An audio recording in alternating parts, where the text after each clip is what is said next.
جب یہ آیت نازل ہوئی کہ جو لوگ ایمان لائے اور اپنے ایمان کے ساتھ ظلم کو نہیں ملاتے تو صحابہ کرام رضی اللہ عنہم بہت پریشان ہو گئے۔ انہوں نے سوچا ہم میں کون ہے جس سے کبھی گناہ نہ ہوا ہو؟ ہر انسان سے غلطی ہوتی ہے تو پھر کون نجات پائے گا؟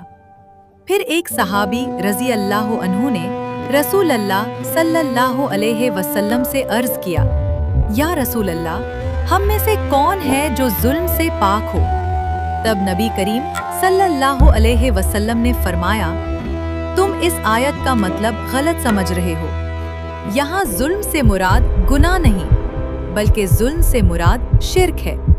پھر آپ صلی اللہ علیہ وسلم نے حضرت لقمان علیہ السلام کی بات یاد دلائی، اے میرے بیٹے، اللہ کے ساتھ کسی کو شریک نہ ٹھہرانا، بے شک شرک سب سے بڑا ظلم ہے۔ تو دوستو، سب سے بڑا ظلم یہ نہیں کہ ہم سے چھوٹی موٹی غلطیاں ہو جائیں، بلکہ سب سے بڑا ظلم یہ ہے کہ ہم اللہ کے ساتھ کسی کو شریک ٹھہرائیں۔ اپنے ایمان کو ہمیشہ خالص رکھیں اور شرک سے بچ کر رہیں۔ اللہ ہمیں سمجھنے اور عمل کرنے کی توفیق عطا فرمائے، آمین۔